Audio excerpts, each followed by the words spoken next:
What's up, everybody? So, gotta make sure that we're live on the platforms because when I went on one, it was showing the re-air. So, want to give everybody a couple of seconds. If you're hearing us, say hello, say what up, though.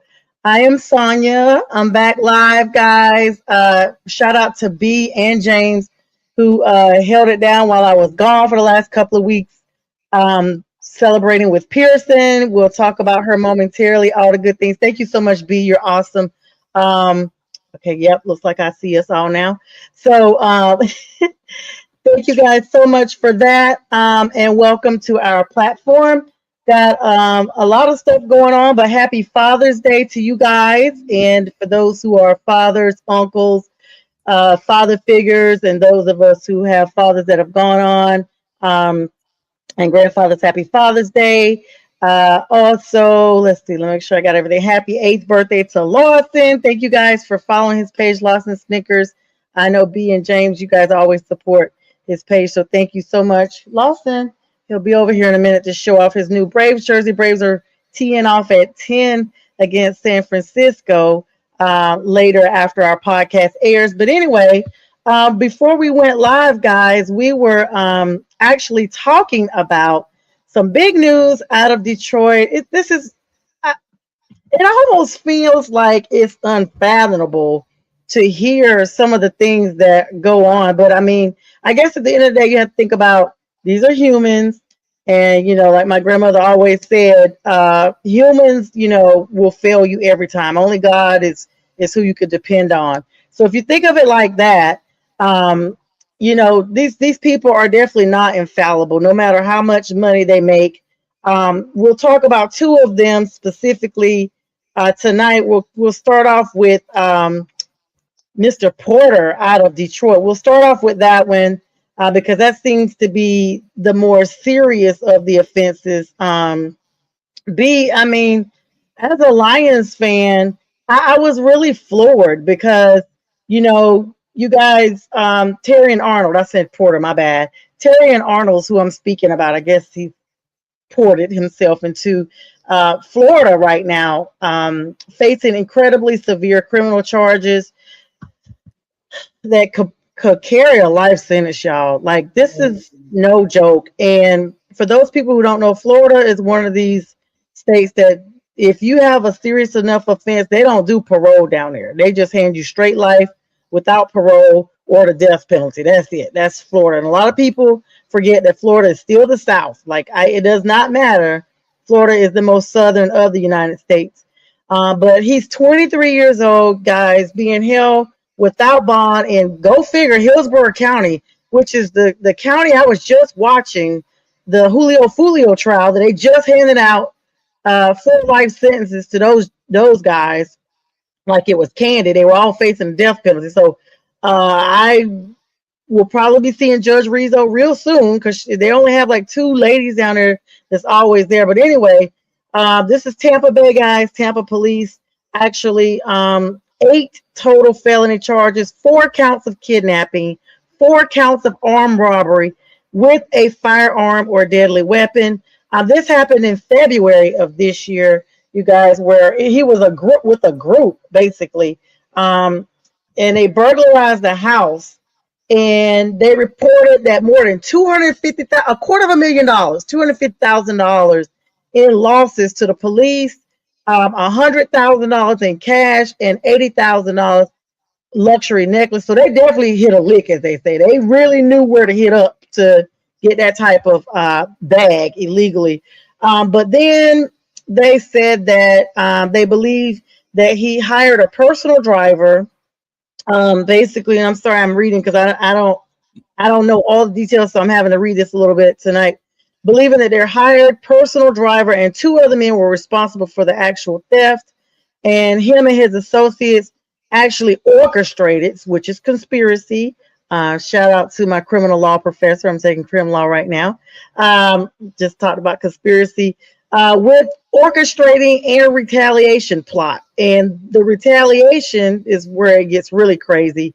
3 victims were lured to an apartment where they were jumped, pistol whipped, and held at gunpoint by Arnold's associates. Now, This is the crazy thing. Certain states, you don't have to be there when the crime goes down if you're one of the orchestrators. If you are an accessory before the fact, if you are a conspirator, just because you're not present, and Florida is one of those states, does not mean that you cannot be criminally charged as a principal in fact, not a principal second part, because you basically were the mastermind behind the scene. They said he wasn't at the apartment at the time, but investigators allege he was a primary conspirator. I didn't even get that part. See, there you go. Notes coming in handy. And he watched the entire ordeal via a live stream that his crew set up to make sure, basically, like, here you go, boss. We want you to see this is happening. Police later cleared the driver and 2 other victims, confirming they had absolutely nothing to do with the original burglary. Because just because you know about a burglary or you see it doesn't mean that you're a part of the act. But this is crazy. Both the League and the Lions organizations released brief statements about it, saying they're fully aware of the legal situation, but they're refraining from further comment out of respect for the ongoing legal process. You ain't got to even worry about it. He's not going to get a bond. He's not going to get a bond. So y'all don't have to speak on it at all. He's just going to fade out of existence. B, I'll let you start on this. First of all, the as they say, the unmitigated gall and the balls of somebody to go into somebody's house, and you're a freaking NFL player that are worth millions yourself, and like I don't know, like, is this drug related? Is there something going on that we're not aware of as people that just watch sports? No, it's just him being dumb. Like I said before we got on air, you play stupid games, you get stupid prizes. And this is exactly what Terrion Arnold deserves, because and I've seen this coming. Because first of all, he had a whole bunch of accomplices in this. And this was starting to turn anyway. All somebody had to do was get charged with something that was going to say, oh, no, dog, I can't be doing life in prison. Nope. If I'm going down, you going down with me. And that's what happened. Everybody turned on him. And that's exactly what he got. So I don't know what he was thinking. And then he got the wrong people. Boy, you got to be dumb. If you went and you robbed somebody that wasn't the actual people who robbed you, and then you robbed somebody that they weren't the ones, man, you didn't do any investigation. All that damn money that you could have saved, you could have found out who the real people were and then got them. I'm not saying that would have been any better, but the point of the matter is you just 3 innocent people, basically. You pistol whip. Oh, so this is how this all stemmed from, like, retribution of some sort? I was wondering how he randomly chose this house. And then his excuse is, oh, well, I was waiting for the police to do their job, and they didn't do their job, and so this is what happened. That's basically what the system is about. The whole, thing is about, because the police didn't do their job immediately. Well, they're not going to solve a crime immediately. No police department can do that.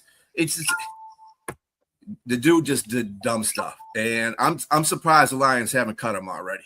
I don't understand what they're saying that they're going to reserve, wait until the process is already done. He's caught up. He's screwed. So you could just forget him coming back to this team. So just cut him and let that go. Well, due process is due. I mean, he's denying it to the fullest, he and his lawyer as well. I'm not saying he's not guilty. I'm not saying he's innocent, but it looks damning when you have FaceTime and streaming. But the thing is, I agree with you both that this is stupid, because if you're going to do something like this, you definitely don't stream anything, and you don't FaceTime anything. I mean, what does he think this is? New Jack City? I mean, what is he? Some sort of gangster? I mean, wannabe? They watch too much TV on. I mean, people think and you got a lot of yes men around him. Instead of somebody just saying, "Man, this is not a good idea to do this." I mean, because I found out that Airbnb, that's what it was, Sonya. He has an Airbnb, and they were robbed there at his Airbnb. That's what it was. And so all the stuff that was in the house. He was originally a victim himself. Yes, it was his money that was stolen. Yeah, it was. I mean, his goons or whatever. All their stuff was stolen out of the house. Airbnb, basically. It was in his Airbnb.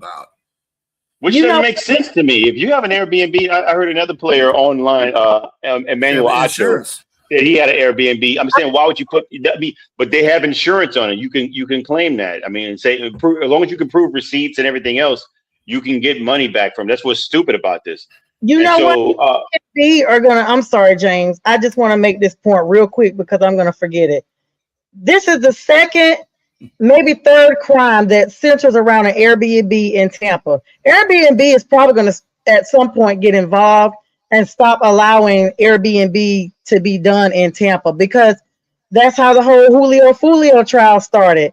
Julio Fulio was streaming from Airbnb and he went live and the would-be killers were they screen recorded and just like y'all said they give their case to the prosecutor. They screen recorded everything they did and had it on their phones that goes to your iCloud and then toss the phone somewhere and all they had to do was go and they took pictures of the burner phones they were buying. It was ridiculous. But I'm saying this all started at Airbnb and as a result Sean Gaithright, one of the main shooter, was screen recording his searches of different Airbnbs with the pool in the background based off the live stream. Crazy stuff.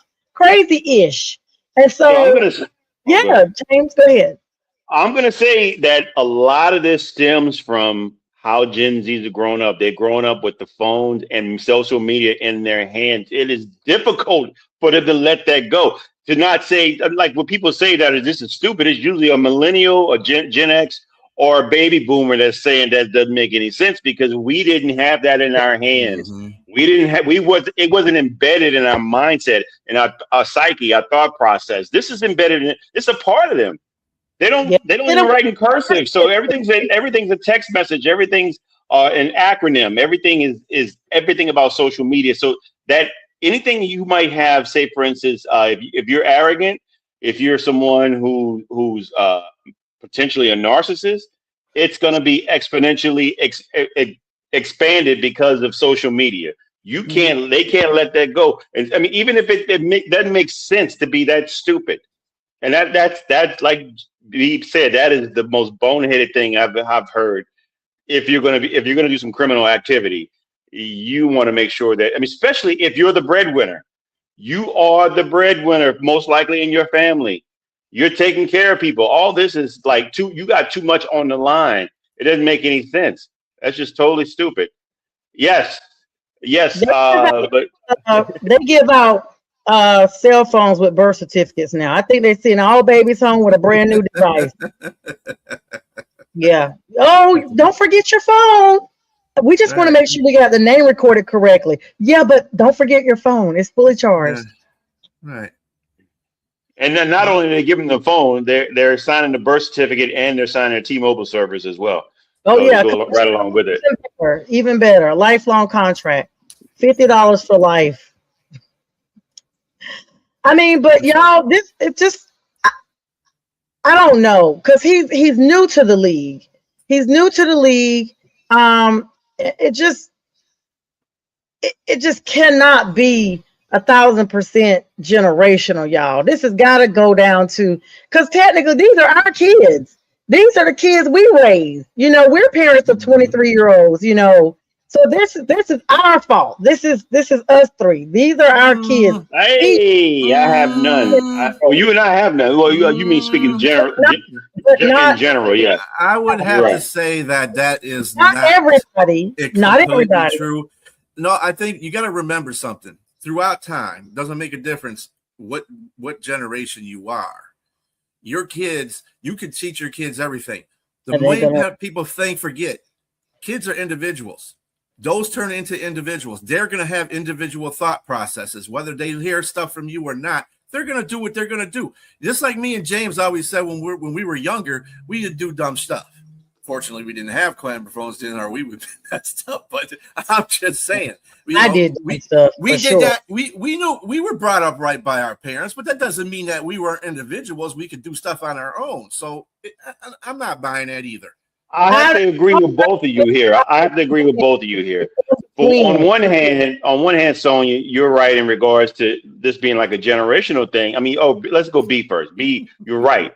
Almost every generation has had some situations where we've done dumb things, and thank goodness we didn't have social media in our time because it would be more exposed.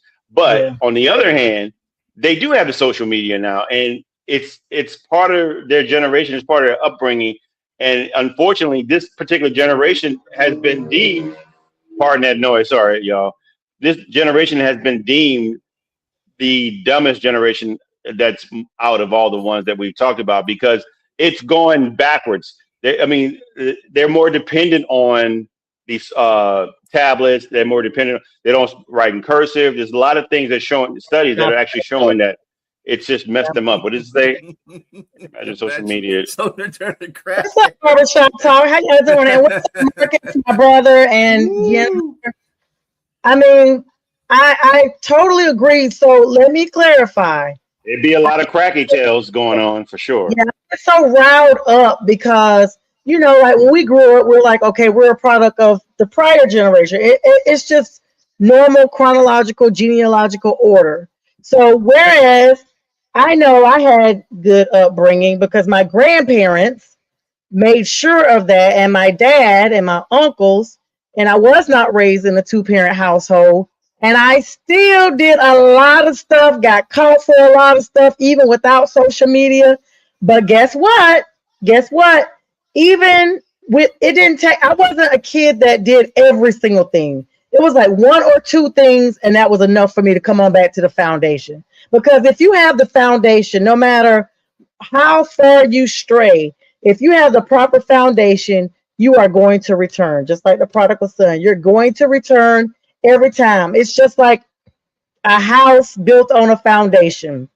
When a house burns down, they don't dig up the foundation. The insurance company comes in and they level it out and use that same foundation because the foundation is never destroyed.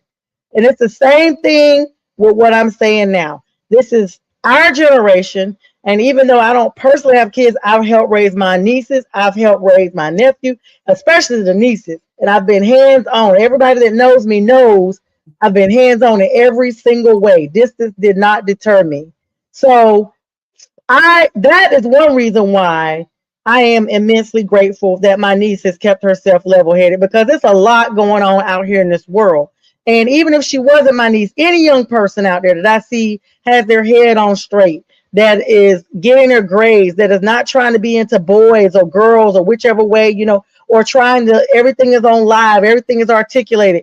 We live in a generation that everything is documented. I tell people there's no secrets anymore. I really feel, and forgive me, people, if you're sensitive about what I'm about to say, if people could stick something up their butt and film it, they would film their insides. I feel like they'd film everything. It's too much.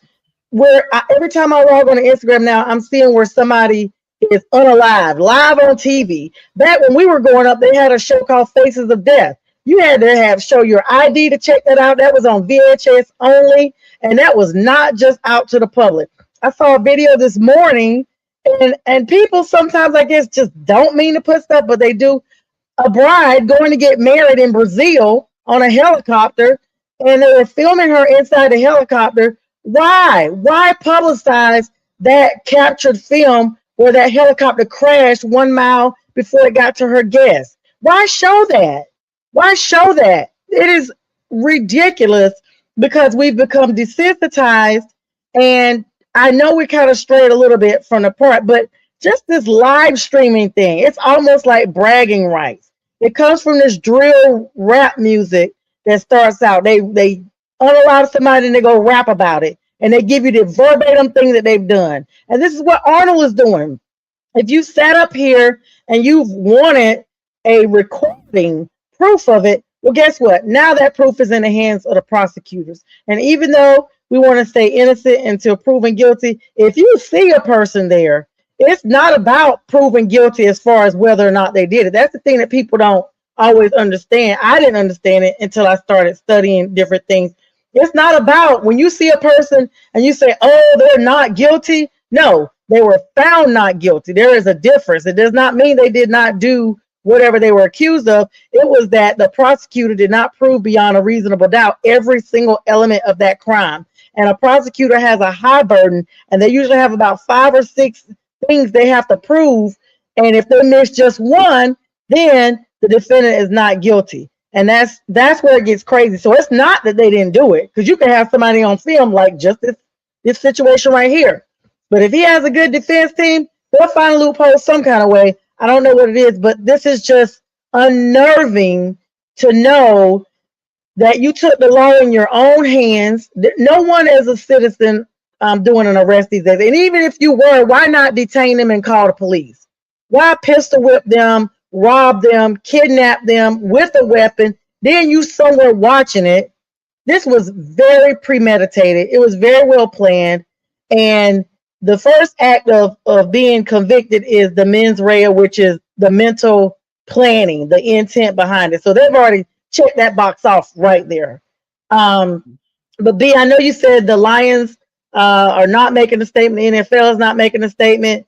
They're letting everything just go as planned. And I know they are sick of it. If we as people, I know the NFL is just sick of every few months or so, it's some player somewhere that's, if they're not speeding and running from the police, they're running over people, unaliving them in their cars, or they're dealing with drugs, or they're beating up their significant others or their kids or what have you, or shooting at somebody. It's always something. And I'm beginning to think, because if you think about it, guys, we know NFL players from years. We've been watching NFL our whole lives. And I don't remember a time where it's just so much drama and law breaking at one time. I mean, we'd hear about Andre rising here, or this person here, but not all of this back to back. It's like we've talked about this several times just this year. Mm-hmm. One player per team. It's got to be messed up. That's the requisite now to be in the quota. That's the quota. Yeah. He's not, and he's not Nino Brown. He's Nino Dumb. That's what he is. I mean, I'll say this. I just think, first of all, innocent until proven guilty again. He's there. I think the pretrial deposition or whatever is coming up Monday. They're going to have it Monday, which is probably to see if he'll be able to get out on bail or not. And so I don't know, man. It sounds bad. It sounds really bad, and I really don't know what to say about this. And I don't think the NFL cares. I think their bottom line is the money. They understand what the situation is with these players. I mean, let's just be real. I mean, you're gonna have, like B said, maybe one per team, two per team. These guys play a violent sport for a living, and so I'm not gonna say that this is a situation like with the Brandon Ayuk situation, like Antonio Brown. These guys having CTE symptoms or anything like that, but you have to. I mean, again, innocent until proven guilty. If he's guilty, he deserves whatever. They pistol whip these people. So that weren't even guilty of anything. Yes. Mm-hmm. Right. Exactly. So if he's guilty, he's going to get some time, a good bit of time. Yeah, and then Lawson's finally over here with his Braves. Go Braves! Go Braves! Lost his little Brave shirt. He just decided to come over. Look at a little chain. Look like a true Braves player, right?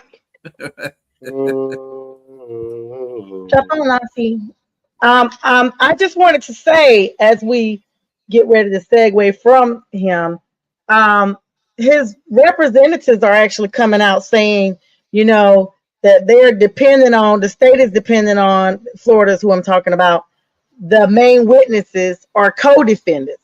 Those are your worst witnesses, bro. Because if your accomplices have now started turning state's evidence, there's no better witness than your co-defendant. Because your co-defendant can tell stuff that they wouldn't even think of finding or looking for had your co-defendant not opened their mouth. So, and it's two of them. So it's and they're not going to be questioning them in the same room. So that's going to make it even more believable. They've probably already signed an affidavit. They call them proffers. When they file them with the state, it's a sworn statement that says this is what happens. And they have them separate when they do it. And I guarantee you, before they decided to go this far, they looked at both statements and they were like, yep, Both stories check out. These guys haven't even been around each other. They could not have corroborated this. So these two guys have already pled guilty. So their case is adjudicated, which means they probably got some type of probated sentence in a form.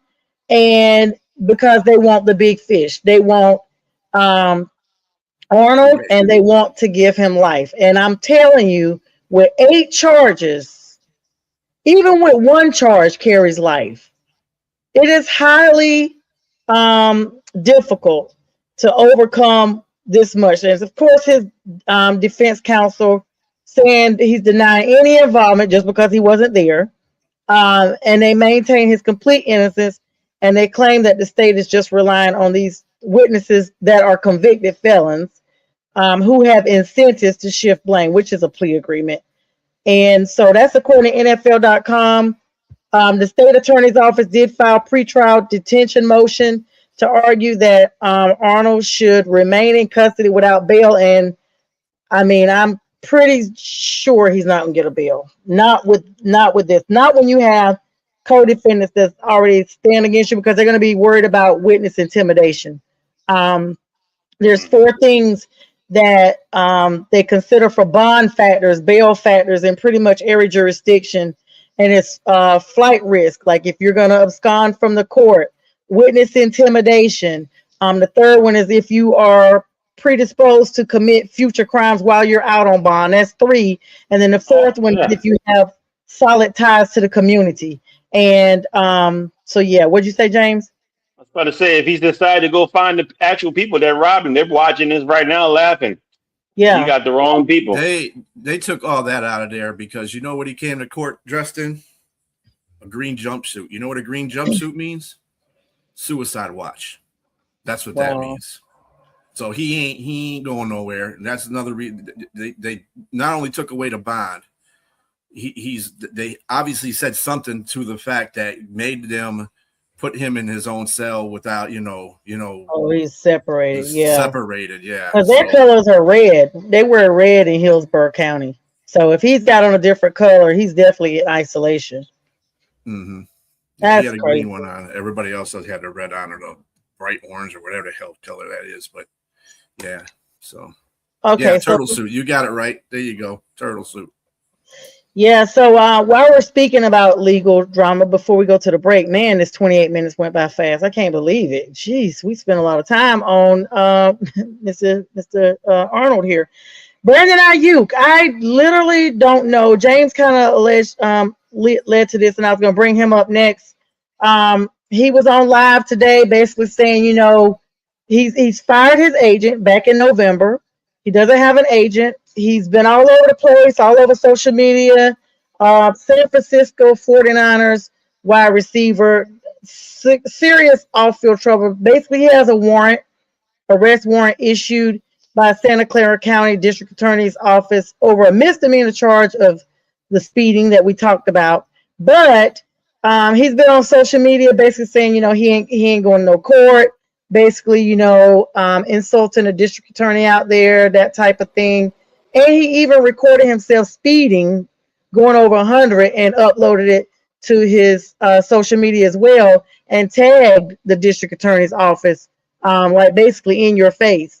So he says he is avoiding returning to California because he thinks the warrant is still open, and he remains on reserve left squad list, stalling out potential trades negotiations when he's actively said he wants to go to the Commanders. So he's basically put up a video today or yesterday telling the 49ers go ahead and cut him so the Commanders can pick him up. But dude, you are like wanted. Even though it's a misdemeanor, now you're like snub in your face. It's just unreal. It's unreal, guys. You Bobby. He's silly. I don't know, man. It's Brandon Ayuk is. I think he needs that green jumpsuit, to tell you the truth, but for mental reasons, not for suicide watch. And you're gonna say, "Oh, the Commanders are gonna say, no, they're not. You done messed all that up, buddy. You messed that all up. You can think that. I'm hope you can think that, but you're not going to get hired by them either because you just done messed all that up. And then all this stuff about you drive one on every team. You know what I'm saying, James? One on every team. We just had one on Atlanta. He got cleared though, fortunately, because he's doing some programs. But other than that, it's like I'm just waiting for the next team. Man, look, Brandon Ayuk is he's not a special case, but I mean, maybe he is a special case. I mean, I don't know, in more ways than one. I just I don't understand it. I mean, we talked about this guy last year, giving up $27 million, and I knew something was off. I said something's not right.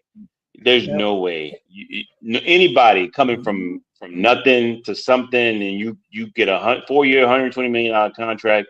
You just got to show up to the meetings to show that you're there, and you make your $27 million, and you can't do that. Something's off. Something's not right. And the driving by the stadium 100 and plus 35 miles an hour, and the weird videos and saying you got the 49ers money, and you only got 50 million or whatever. I mean, that's a lot of money, but I'm just saying you dropping the rest of it. Obviously he's mad about the 27 million, and just stupidity, just saying you're going to go to the Commanders if they let you go. I mean, this is a billionaires club. These guys are in cahoots to make sure that the billions stay within the NFL. It's you against them, homie. And I'm gonna tell you right now, you're not gonna win. You're not gonna win at all. The way you're playing yourself, he might have just played himself out of the league. He might. I mean, speaking of somebody else, might have played himself, never even got to the league. Brendan Sorsby, that's a whole another situation, and that's a segue. But this guy, I mean, I don't know, man. And it's unfortunately it's a waste of talent. Brandon Ayuk is a very talented wide receiver. He is a reason they paid him a lot of money, even though he wanted more money than that. But he got 4 years, 120 million, that's 30 million a year. I don't know what to tell you. I mean, if you getting that, you weren't number one, but you're very good. Who was it? It was George Kittle was interviewed recently saying he right now that he was at some maybe like about in the middle of this past season. Brandon Ayuk was somewhere they clocked him at 22 miles an hour.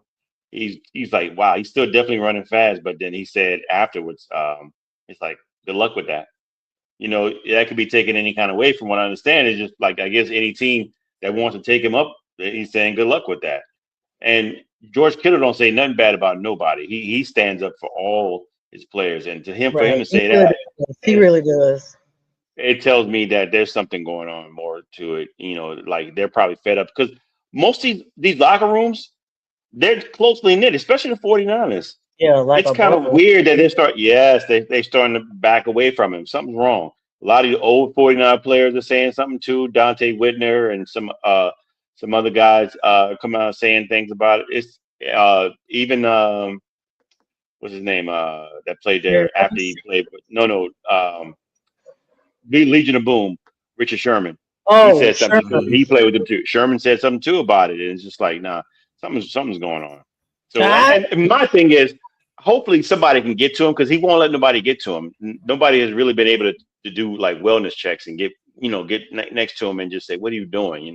That kind of thing. Sherman may be able to. I mean, y'all know he held up his whole family. So my thing is like, Sherman, if you're not saying something that you can assist him, you don't need to say anything because we watched your whole in-laws get held up in the house by you.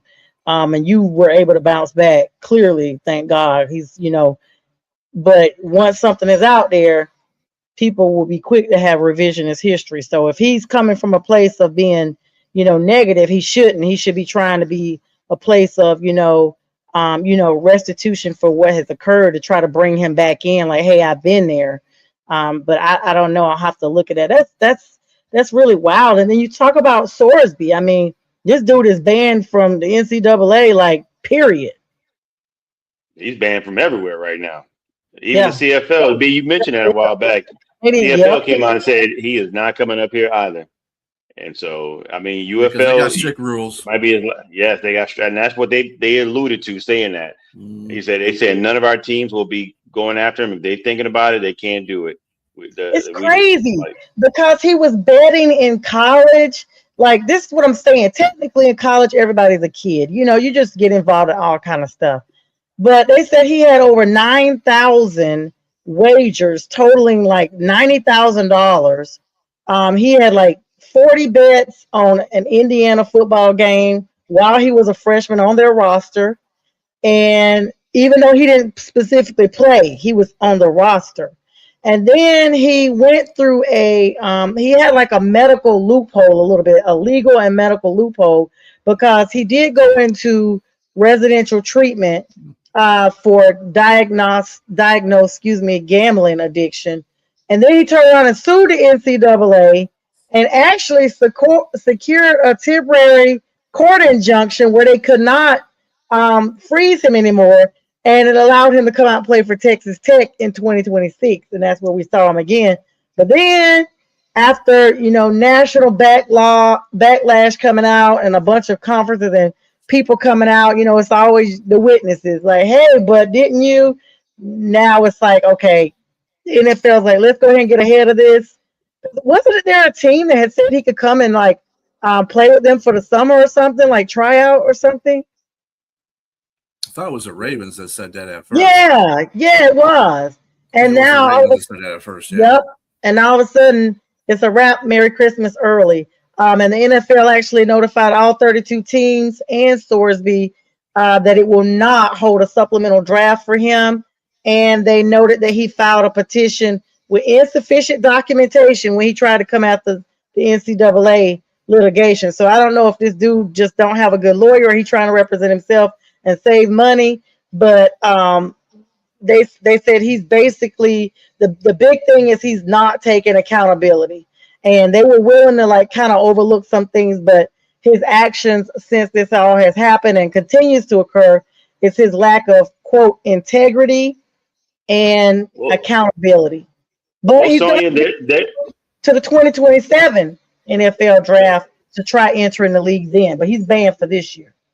So Mike Florio, a former lawyer or current lawyer, I believe, but he's still he's on the NFL NBC. He said there's currently nothing that indicates that the NFL should have done what they've done to not hold it. For what they're saying, the reason why they said they weren't going to hold it, there's no rules in the CBA. And so he and his lawyer are actually going to likely try to file a suit with the NFLPA to try to go against that.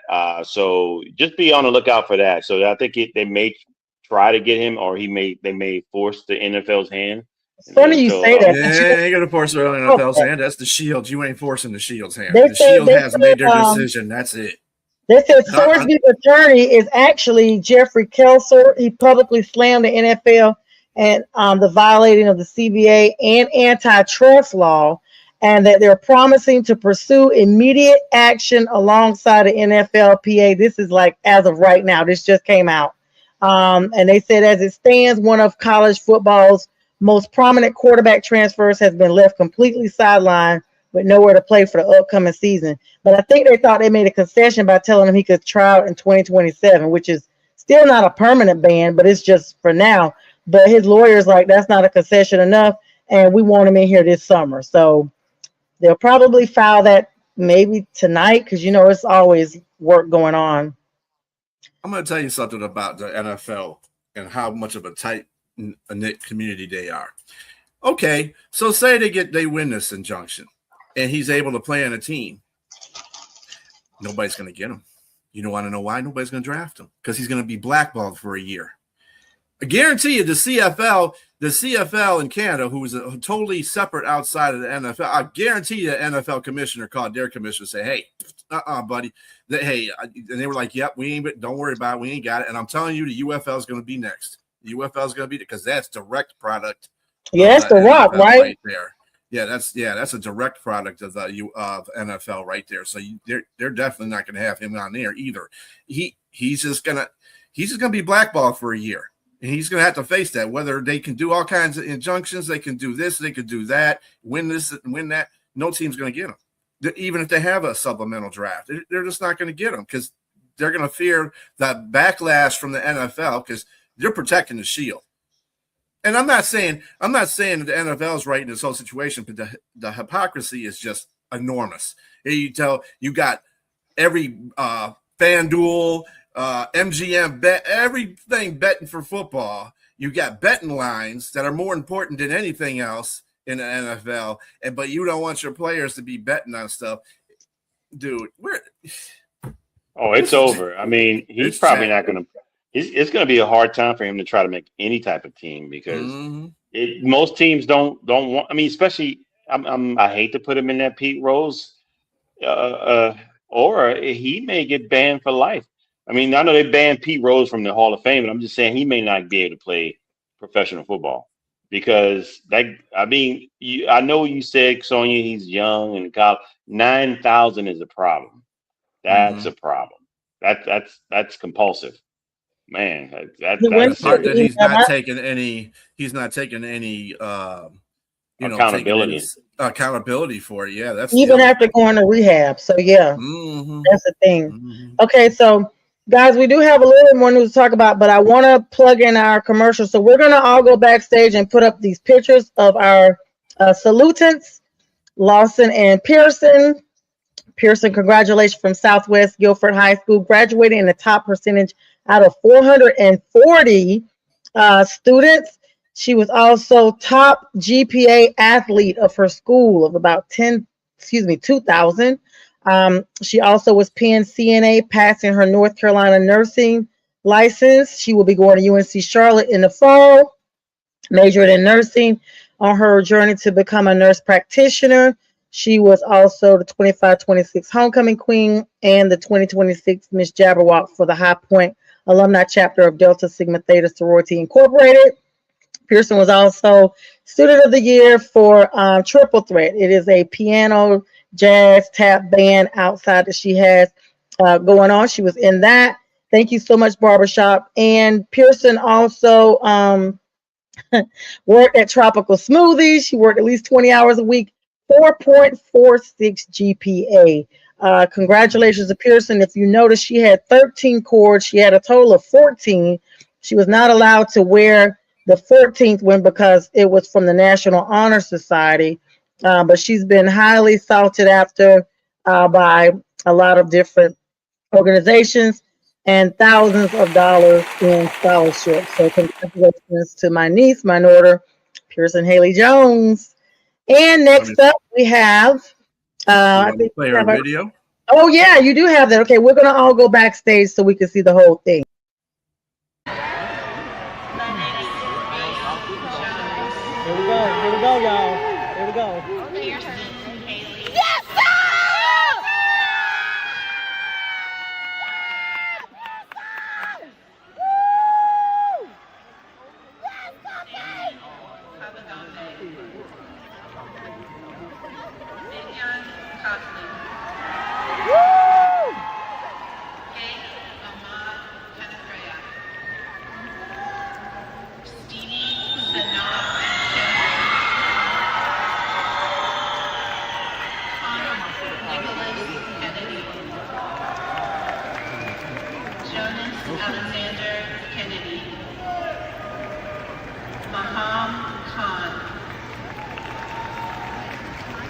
Baby girl did it.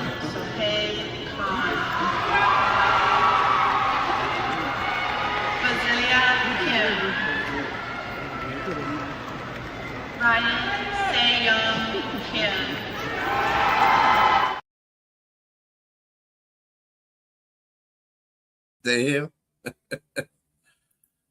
hell? She put us backstage. Is what happened. You gotta do that. No, we gotta put Lawson's pictures up. I know that. We got that. We can do that too. We're still if we're still on stage, we're still visible. And I'm trying to get the whole. Well, let me say this first, though. This is how you graduate with your class.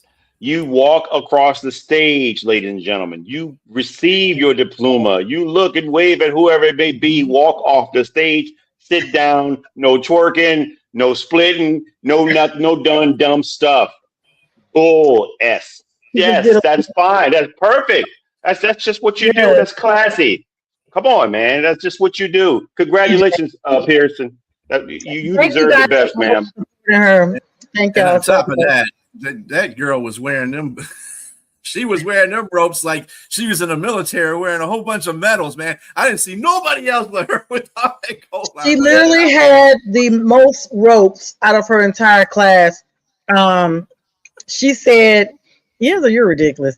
She said that the teachers came over and was like, her chair should have really been by the stage because her name was called in every single category. Mm-hmm. And she made school history because she was the first to be literally decorated in every single category, all across the board. She was also played basketball. She was co-captain, track, band. When I say everything that a female could participate in at that school, she participated in and did it well. Kudos to her mom and dad, JT and Anissa Jones. Shout out to both.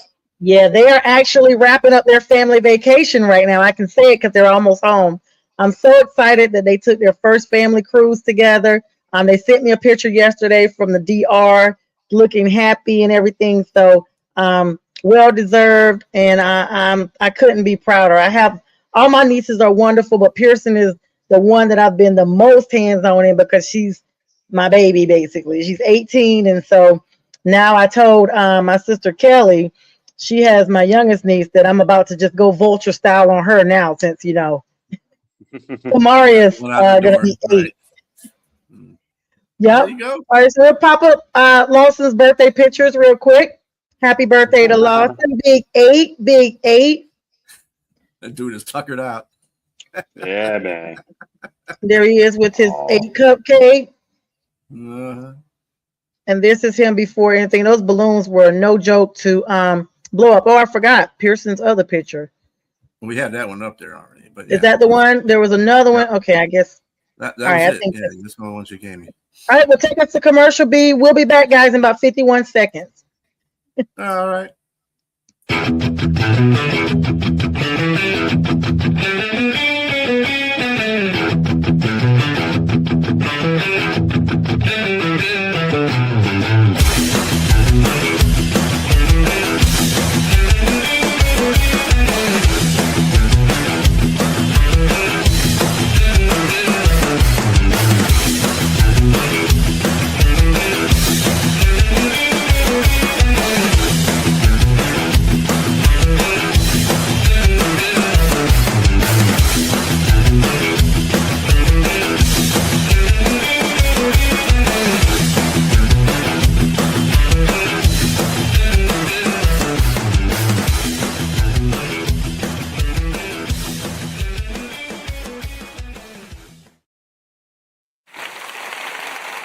All right, and welcome back.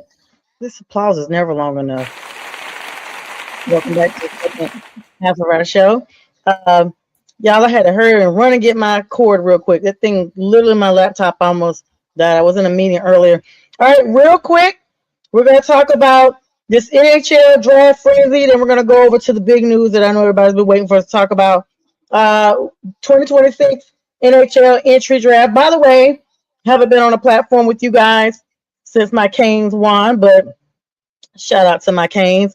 And shout out real quick to the Duke Blue Devils. They're the first team in NCAA history to win a divisional title in all categories: women's sports, men's sports, and now the football, the basketball, and the baseball as well. So congratulations to Duke Blue Devils.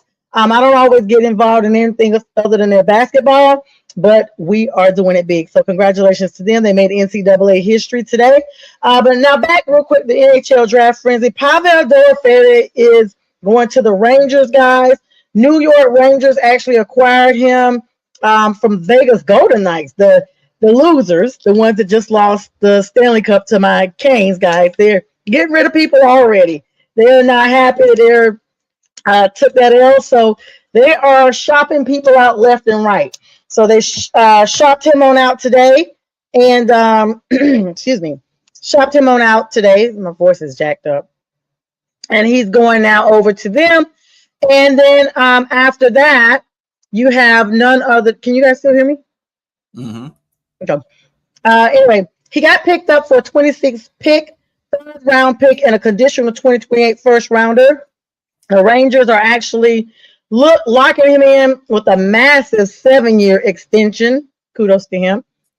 And Brady Tkachuk, the aftermath and Ottawa moves following the blockbuster trade of Captain Brady Tkachuk to the Florida Panthers, which was a shock this week. The Ottawa Senators have stayed highly active, acquiring forward Andre Burakovsky from Chicago. Y'all know them, the Blackhawks. And goaltender Samuel Ersson from Toronto. Now, additionally, JJ Peterka is going to Boston. The Bruins actually acquired the winger JJ Peterka from the Utah Mammoth in exchange for, you guessed it, 2 first-round picks for 2026 and 2028. B, you got anything extra on the NHL before we move over to the big NBA news? No, other than that, the Tkachuk brothers are back together again in Florida. That ought to be interesting since Florida didn't do very well this season. Toronto's making some moves. I think Toronto, this is going to be Gavin McKenna is one of the best players. Well, obviously he was the best player in the draft. They grabbed him number 1. So we'll see how he fits into the lineups here for Toronto to get them back in the case. Because, Toronto hasn't won a Stanley Cup since 67. So that's a long time. It's a long time. So they got to get their stuff together. So. Yeah. Okay. Well, and MLB news, the only team I care about, the Braves, are playing at 10 o'clock. I told you guys that earlier. Y'all got any MLB news y'all want to add in before we get to the big news? I don't really have any. And as you hear, my voice is trying to go out on me. So. No, not really any big news going on. World Cup, I mean, USA lost to Turkey yesterday, 3-2. Yes, in LA, in the FIFA. Atlanta is holding games tomorrow. I am not happy that I have to drive downtown for a meeting. I'm grateful to be a part of that, but I'm like, y'all could have made this meeting virtual. They had one today, they made it virtual. Knowing that these people are going to be all over the city tomorrow is insane, but that is going to kick off tomorrow night, actually at 7 o'clock. So hopefully, if you were going, I was going to say you're a baller because the tickets are for the cheapest seats, I believe, are $5,000. Let me tell you something though, James. This was crazy. I don't know how they did it, but I have 2 classmates that went live inside of a game. So you mean to tell me that they were both in the nosebleed? But you mean to tell me they paid 5 stacks? Not initially. The game before, my doctor that I work for went to one, and he told me they had really good seats, and they paid like he and only his son. They paid $3,000 total. So and yeah, and so doctor balling like that. But he was even complaining about the next game though going to be in Atlanta. I think it was something like semis or something like that. Yeah, because now this is like the semi down to the last round, like Team K or something like that. I was reading up on it yesterday. And he said the cheapest, the nosebleeds were $5,000 a piece. Well, right now the United States' next game is against Bosnia. But see, they're playing theirs in LA. The United States are playing all theirs on the West Coast. This was like kicking butt. Bosnia's kicking butt. Yeah. The United States is 2-1, by the way. Canada is 1-1. I'm just saying this because of the North American teams that are hosting all these games. Mexico 3-0. Good job, Mexico. Good way to represent. And France is now 3-0. One of the go-getters for winning the World Cup. So they're up there. I think Spain is playing today. I'm not sure if they are. And Spain is winning right now, and they're winning 1-0 over Uruguay. That's 90+2. Don't get me to explain the times on these soccer games because I don't know how they work them. But Spain is winning 1-0, so they are going to get back into the win count and get. They can be 2-1 too because they're on top right now. Cabo Verde is playing Saudi Arabia. tied right now 0-0. And let's not forget about Messi. Messi is the GOAT. He's a GOAT of the World Cup too. He scored every one of Argentina's goals, 5. Yeah, he is. And he's the first player ever, I think, to score in every World Cup that he's played in. I saw that. I saw that. He scored the most goals ever in World Cup. Yeah, he's shout out to whoever his conditioning coach, because he definitely is, he might have a career. There was a was it the Panthers that signed a kicker that used to play for one of these soccer teams as a kicker, and I was like, yeah, that makes a lot of sense. Excuse me, I think that is our actual kicker. If not this season, a lot of teams when they get kickers, they usually get kickers that are either rugby kickers played in Australia or soccer kickers now, because those guys can, kick the ball. Kicking the ball high and over a crossbar is just something they have to adjust to. But soccer players got strong legs, and they can kick it. Rugby players do too. So let me agree with Yenzer here. Look, I'd sooner watch bread mold before I watch soccer. And that's probably never going to happen because bread doesn't mold anymore. I don't know. I just not into it. It's hard. Let me ask you about that, James. I know this is not. I noticed I had some bread, right, and I was wondering if it was like, what is it? I had some bread on the top of my microwave, right? Real talk. I've had that bread since I just threw it out. I had it at least 2 or 3 months before I forgot it was still up there. I opened it, feels soft. There's no mold. What is going on? I thought it was just special bread. I was like, what is happening? Just read all the ingredients. That should scare you. And I mean, you can take a French fry now and leave it under your seat for a year, and it's still going to be a French fry. And I found one in my truck, so that is definitely true. But look at McDonald's; they put their stuff on display. I'm still going to order it though. But wait a minute. So as long as it's golden and hot, yes, for sure. So you're saying bread literally scientifically does not? It was Aldi's low calorie wheat. It's the no. Most breads now do not mold anymore. It's just some of the ingredients that prevent it, the preservatives that are in it. All these has got a lot of breads that are like that. Yeah, you go buy that Wonder Bread, that day old bread from the bread store. Yeah, that's why the bread stores don't exist anymore, because you're supposed to buy this stuff when it's like a day after the expiration date. There's no expiration date anymore. You can just. That's what I was looking. I was like, "Where's the date on this bag?" And I was like, the only thing I could think of is I bought this at least 2 months ago, so I'm just gonna throw it out. But you mean to tell me I could have still eaten it? Yeah. See, we got to say this for your show tomorrow. I mean, or whenever your show is, we got to have topics like this on your show. So when you have like things you want to talk about, like crazy stuff like that, I love to talk about that kind of stuff. All right, let's talk about the big news as we get ready to wrap up. Yeah, I know James has worked all day. He's about to go to bed. Dizzle, you're just weird all around. Every comment is just going further and further down the toilet. LaMelo Ball, but thank you, Yenzer. You're always engaging. LaMelo Ball, guys, I was devastated. Oh my gosh, I literally just bought a Ball shirt for him like a couple of months back. When the Hornets, you saying that trade is balls? They traded his balls. We are devastated in Charlotte.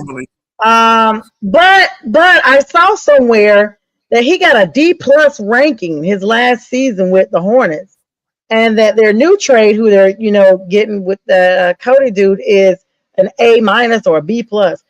But this was a stunning blockbuster, kind of like when LeBron and AD got split up. That type of shock. I remember don't be quiet, Dizzle. I remember being in Hawaii and I thought it was like spoof TV, because I was like, these Hawaiians got this information wrong. But it was real. The AD and LeBron was going their step. Was it AD and LeBron? AD and Unibrow? Him?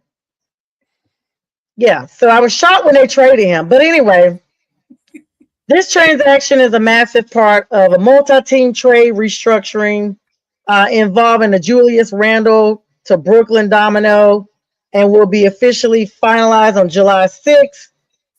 with LaMelo Ball and Josh Green. I had to tell you guys they're going to the T-Wolves.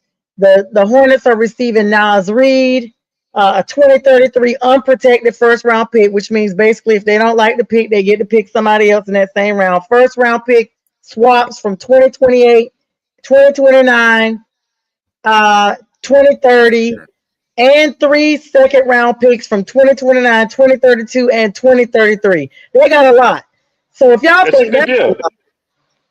It's a good deal for both teams, I think, because the picks are later for the Timberwolves. So in the short term, they can win in this situation.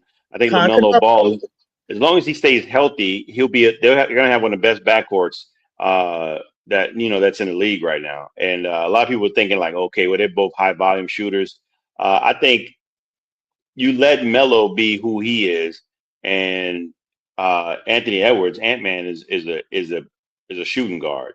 So he can feed off the ball. He can feed off the ball. They're gonna be really good in this situation. But going back to Charlotte, Nas Reed is an underrated trade. I don't think people really understand. This man was 6th man of the year, and so he's gonna be a really good player for y'all at some point. He gives good quality defense on the perimeter, and I think he averages like 42, 43% from the 3-point line.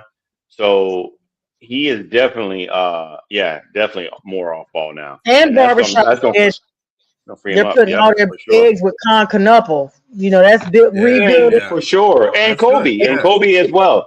Yeah. And Kobe. So it's gonna. I think it's gonna be good for you guys because I like as much as I like LaMelo Ball. LaMelo. I think he's a ball hog, and so I think it'll be better. And I think this is a good trade for both teams. It'll work out for both teams. And then on top of that, there's the rumor, of course, that that the Charlotte is making some cap room because they could go after Jaylen Brown. So I sent you that screenshot, and I said you heard it here first. I sent that in our group chat a couple of days ago, and nobody responded. Y'all probably was asleep. I said you heard it here first. $40 million has been freed up in cap space, and they said that's just enough to be able to afford Anthony Brown. So go back and look at the text. Or Jaylen Brown, yes, and they also have. Unfortunately, they also have more. You even put it on there, so they also have more ammunition too, though. Those draft capital that they just accumulated, they can help. They can give that to Boston as well. So it works out. You're right. They might be one of the front runners because he's definitely going to be gone by the end of this summer for sure. Well, I misspoke a little bit, but I didn't because Charlotte's my team. I really should have given the analogy of the AD trade to this next conversation. Wembanyama, you guys. That was I'm still in shock that actually happened. Yeah, they did give him a new contract. It's like $70 million or something, something like that. I saw today. They went all in on him. Yeah, they have enough assets. Yeah, the Wemby guys is the big news. Forced to carry major physical burdens, playing up to 44 minutes in crucial games. They're getting a lot of draft over there with Wemby. Guys, I'm misspeaking. I'm talking about Antetokounmpo. My bad, guys. Yeah, Giannis. That's the big trade. I'm thinking about Wemby because there was this video I shared with James about how he was acting at the presser. But I'm talking about Antetokounmpo. That is the one that I was not expecting Giannis to be the big trade.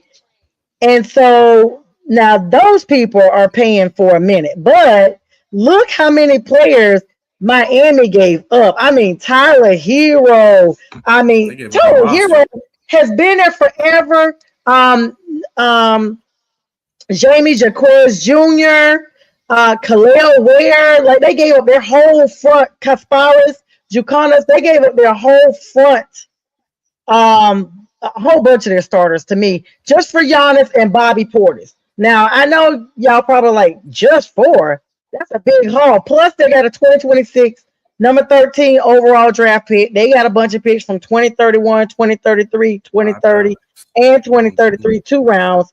But they're saying like, look at Bam. Bam is about to be set up. Bam and Giannis, Miami, we may see a glimpse of the LeBron days with Dwayne Wade and I always call the guy T Rex. What's the guy's name that couldn't play Chris anymore? Bosh. Yes, Chris Bosh. As soon as I said T Rex, you knew who I was talking about, didn't you? Because he played for the Raptors too. Yeah. Oh, did he? Yeah. No, she Wow. means the Playing way for he the looked. family. Yeah. Playing for the family. He played for the team that he looked like. There you go. Yep. Oh my God. Oh, wow. That's a good impression. Sorry, Chris.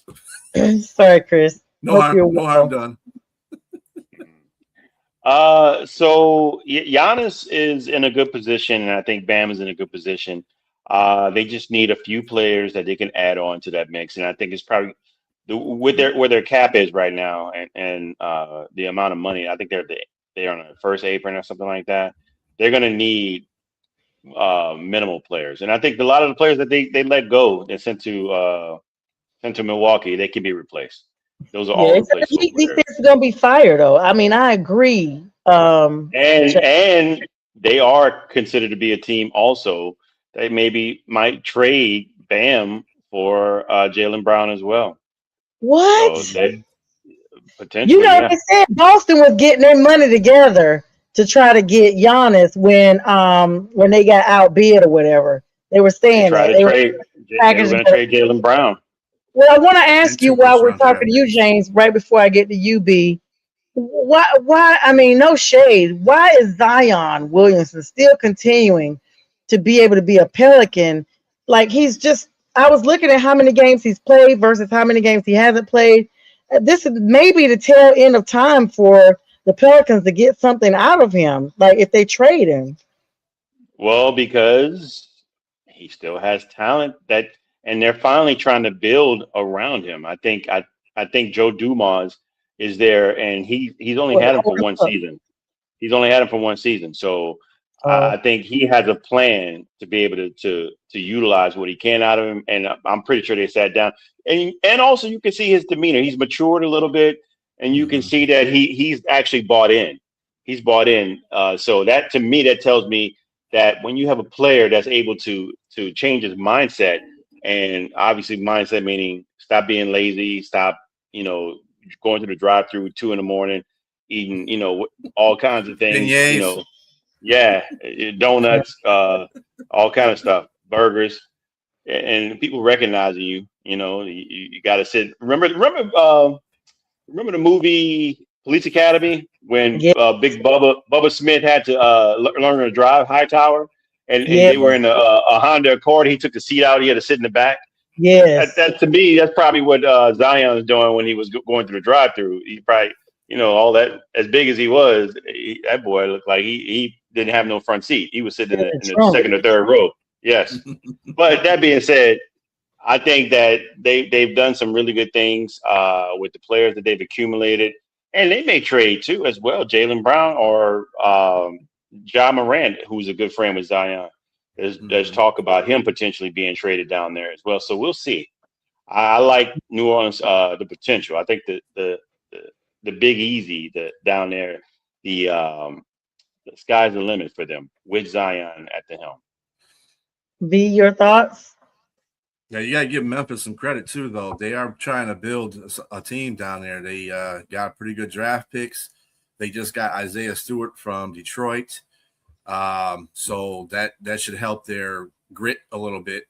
So they're building a team. I don't Ryan. know what they have, what their thought process is, if this is going forward with Ja Morant or not. We'll have to find that out, in the upcoming months. But if they can get him to stop being pistol happy, Yeah. he might have a chance there. That's a bad combination. Him and Miami, I just oof. Yeah. And then on top of that, just a little bit of Piston news too. Duran is not satisfied with the contract that the Pistons had offered him. It's like, dude, how about show up during the playoffs? Then maybe you wouldn't have this problem. You know what I'm saying? So he's looking for a sign and trade somewhere. The Pistons did get Isaiah Joe from OKC, good shooter. So we'll see what happens with that. It looks like the Pistons are doing a lot to bolster up their offense by the picks that they've made so far in the draft. And speaking of the picks of the draft, we had a draft. What do you think about OKC drafting Adea Mara? That well, before you go there, before you go there, I want to say about your guy, Duran. I guess he's probably looking at what you saying something about playoffs. I guess he's looking at what Austin Reeves got and saying he didn't do anything in playoffs either. He got 4 years. He got 100. You know what's funny about 185 million. Yeah. You know what's funny about that? Because the Pistons offered Austin Reeves a contract. I'm like, well, why the hell would you offer him a contract and then not get Jalen Duren? They're the same player in the playoffs versus the regular seasons. I'm not making no sense of that. But anyway, whatever. But yeah, so what do you feel about Mara going to OKC to kind of be the guy that's going to go against Wemby? Because I feel that it sounds like a desperate measure. It looks like a desperate measure that they took. They got a 7'3" guy in a draft that can guard the rim. He's a very good defender. Believe me, Mara's a very good defender. But you're going against the human cheat code. And he's a big body too now. He's 7'3", 260. That's not where Wemby's at right now. But he needs to get there, like James keeps saying too. He needs to get that bulk up. Do you think that was a smart move by OKC or a desperate move? No, I think it was a smart move because I think they set the precedence against the cheat code by using Hardenstein, and you can see it wore him out a little bit. I mean, he came out out the gate in the WCF championship and scored 40 and 20 rebounds, but after that, you ain't see nothing close to that. You didn't see anything close to that. They bodied him up. I don't want to say like Charles Barkley, when your body's banging, when you're banging the bodies, it's terrible. Anyway, terrible. But I think he needs to put the weight on. But I think it's a great thing for OKC to get somebody like that. I mean, you want defense. The more bigs, the merrier that you have down in the post. It keeps him out of that post. Yeah, and I agree. To San Antonio too. Also, they drafted what's his name? Quaintance. What's his first name? Damn, I just lost it. But anyway, he's another guy that has length that can play defense for San Antonio and can give Wemby some help as well as kind of spell for him too during times when he has to sit down so that defensive presence won't. He's one of the best. He was one of the best defensive players in the draft. So we got to see that as well. So San Antonio they're kind of shoring up some things.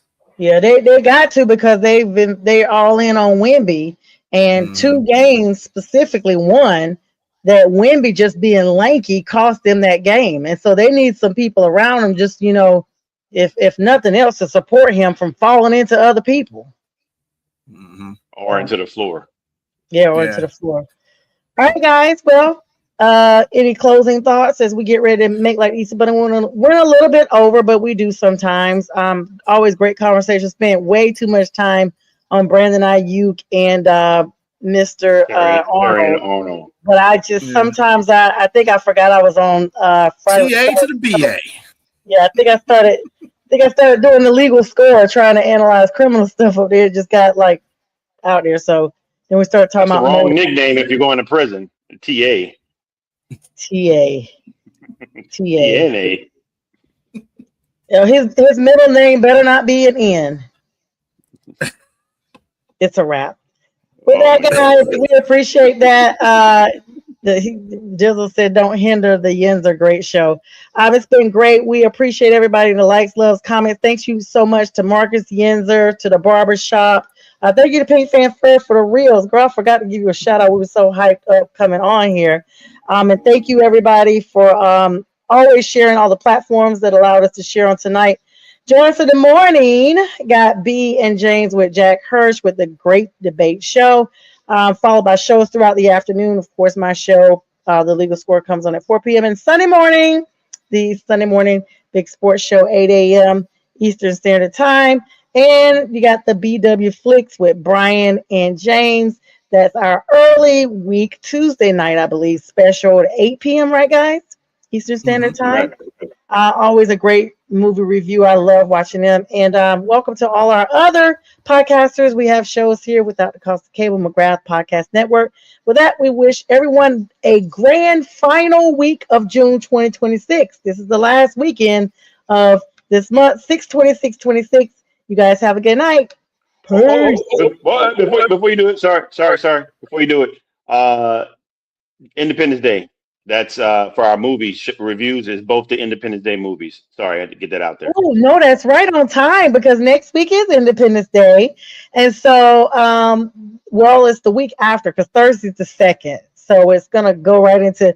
But all right, Independence Day is the movie. You got Independence 1 and 2, or just 1? 1 and 2. Let me tell y'all real quick. I watched 1 in the theater, and I remember being like, "This movie has gone on for 2 hours and nothing has happened. This is Johnsville." And then once it started, it started.